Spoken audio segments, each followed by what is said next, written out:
Xbox has a really good chance to beat PlayStation, but they just got to take advantage of it. So we all know that PlayStation is ending physical games. The PS6 is not going to have a disc drive. They're not going to make any more physical games going forward in 2028. And it's been long rumored that Xbox with Project Helix is going to do the same thing. And they've kind of been going that direction. They've definitely been pushing digital games more. They've had Game Pass. But Xbox has been losing to PlayStation since the beginning. The original Xbox got beat by the PS2. The PS3 actually did beat the 360 by a little bit, but that was the closest. The PS4 demolished the Xbox One. The PS5 is just beating up on the Series X. So at this point, Xbox needs to try something different to even compete with PlayStation.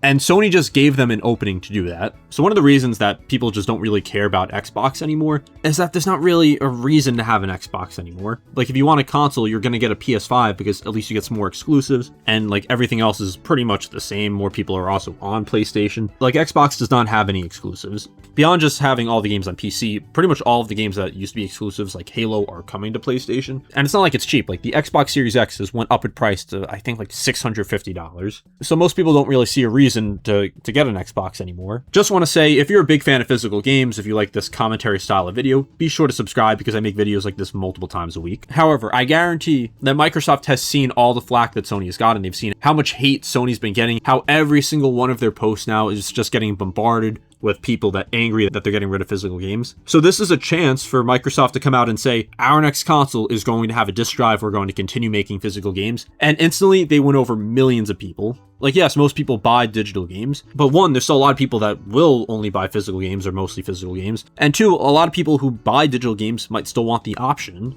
So yes, Xbox in the short run will make less money if they have physical games because they're not going to have a monopoly on the storefront. People will be able to get games through retailers or secondhand. But in the long run, I feel like a lot of people would get an Xbox just knowing that prices for games are going to be way cheaper than on the PS6. Because I think a lot of people don't realize how much prices are going to go up because Sony's going to have a complete monopoly over the storefront. They can charge whatever they want. They don't have to have games go on sale. There'll be really no way to score any deals. But if you compare that with Xbox, who, if they decide to go the physical route, you'll probably see games that are $70 on PS6 go for $20 or $30 physically on Xbox, maybe even digitally, because they'll be competing against the physical versions, like on the digital storefront. So yes, in the short run, they would make less money from that. But in the long run, just being able to say that they have that while Sony doesn't, and being able to bring over a lot of people from PlayStation, like this is finally the opening that they haven't had in a long time to take advantage. Like the last time they had something like this to take some ground from PlayStation was with the PS3. The PS3 launched at $600 in 2006, which was a crazy amount at the time. And even now, like the PS5 and Series X both launched at $500. So 2 generations later, $600 was still a lot, but obviously a lot more back then.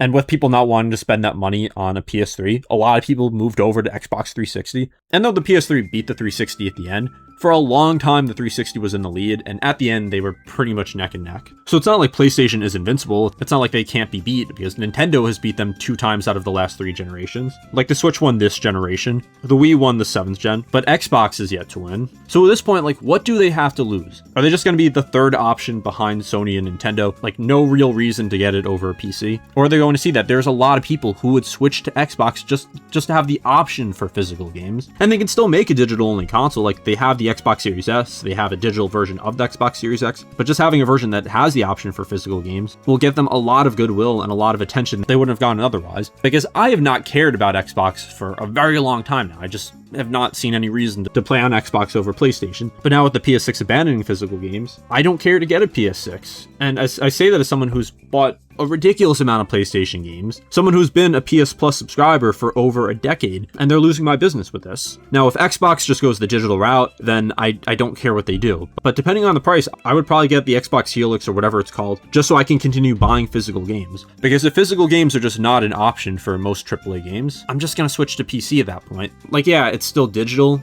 and that sucks, but at least prices are lower on PC and I'll get better performance. Like, I actually have a gaming laptop. Like, my laptop will run most games now, but the reason I still buy most of my games on PS5 is because I want those physical copies. Like, having that physical product to me is worth more than having, like, a better performance and better graphics. And yeah, there's the Switch 2, and the Switch 2 is actually getting pretty good third-party support, but especially when, like, the next Xbox and next PlayStation come out, it's probably going to dwindle down, because the Switch 2 is already underpowered compared to the PS5 and Series X, so when you get to the next consoles, it's just going to be tough to compete with them. It's like the original Switch competing with the PS5 and Series X. Like, there were just too many drawbacks. And I'm not saying that to, like, dunk on the Switch 2 or anything. Like, I love the Switch 2. But even though it can compete with current gen, it's just not going to be able to with next gen. So anyway, going back to our main topic, Xbox, of course, has a new CEO with Asha Sharma. And literally just today when I'm recording this, you're probably seeing this Monday, but Bethesda finally decided to do something with announcements. Like they announced a Fallout 5, Fallout 3, and New Vegas remasters. They announced Obsidian's working on a new Fallout, and it might be because Asha Sharma is just telling them, like, you need to start doing something.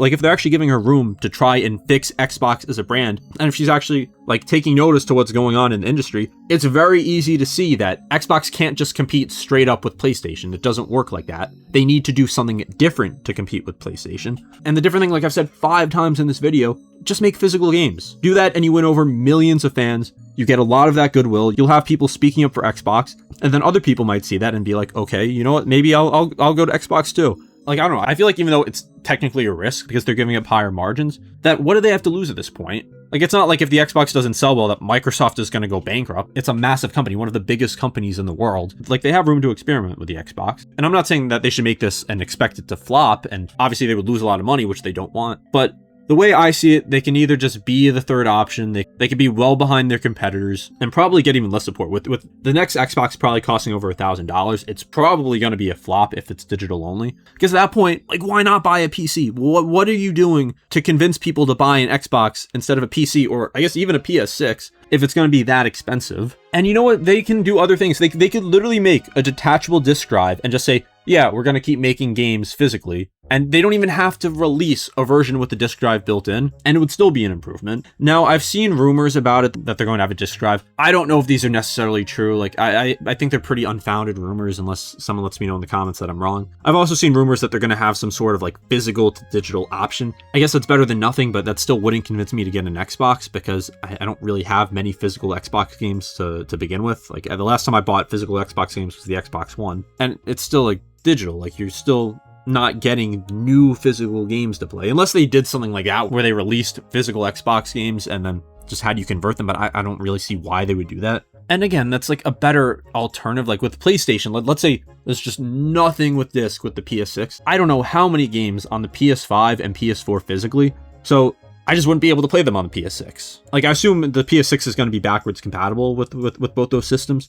But then it would basically be like 90 or 100 games, however many games I have physically on those consoles. I have to keep my PS5 hooked up. And at that point, that would be annoying to not be able to play it on current gen when there's no excuse for it. So again, I don't know much about Asha Sharma. I don't know how much control she actually has over the brand. I don't know how much of a risk she wants to take. But she has an opportunity to actually propel Xbox and bring back the success of the 360 era.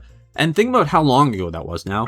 Like, the Xbox One, like, sold all right, but Xbox as a brand has just been becoming more and more irrelevant over time. So my hope would be that they go this route. And also, even something completely separate. Like, as someone who doesn't have a Series X, like, I like that I have the option to play these games on PC or PS5 or even Switch 2. But I just don't really get it, like trying to get people to buy your console but not having any true exclusives. Like, at least with the Xbox One, when they started releasing games on PC, like, you still couldn't play those games on other consoles. Like, there was console exclusives, and the consoles were also cheaper, so it made more sense to get a console. But now having these games on other platforms and PC, like, yeah, you're going to make more money from that game itself, but you're going to make less money from people actually buying the console and then being in that ecosystem.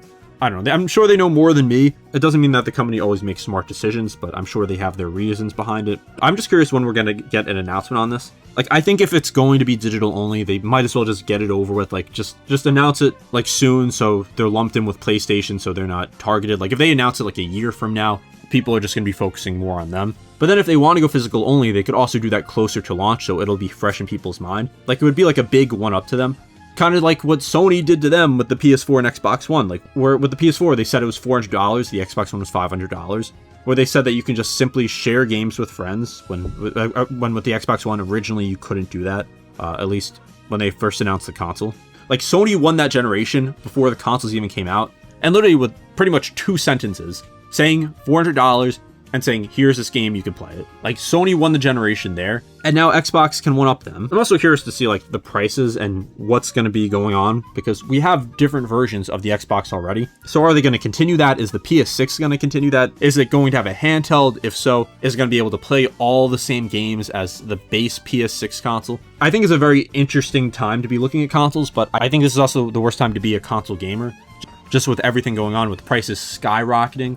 because it just feels like so long ago where consoles felt fairly priced. Like, I don't think $500 for the PS5 was unfair. Like, yeah, there's been inflation since, but that was a $100 increase from the PS4, which came out 7 years before. So it's not like that was insane. The original Switch came out 9 years ago at $300, and then the Switch 2 at $450, which I actually think is a pretty fair price. I think especially with the price increases. Like, I feel like the Switch 2 might be the last console to have like a reasonable price. Because when you start releasing $1,000 consoles, at that point, what's the point of it, especially if there's no physical games? Like, just buy a PC. Like, yeah, it might cost you a few $100s more, but I guarantee you'll save money probably within the first year or two. I think there's a good chance that these companies are just going to have to take more of a loss, which we've seen before. Like, the PS3 was actually sold at a loss, even though it was sold for $600, just because it was so expensive to make. And we've seen plenty of other consoles be sold at a loss. So I don't know what's going to go on with RAM shortages and all of that. Hopefully it gets better. It might be a few years.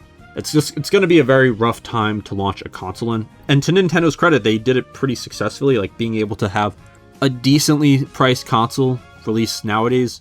Like, I actually give them credit for it. And I'll be the first to admit that at first I thought it was a little expensive, but now I don't think that it's unreasonable at all. This is the first time in a long time where Xbox is in the driver's seat and has the opportunity to really do something for their brand. And it's up to them whether they fumble it or not. So let me know in the comments, what do you think they're going to do? And would you switch to Xbox if you're a PlayStation fan, if they have physical games? Now be sure to subscribe, and I'll see you next time.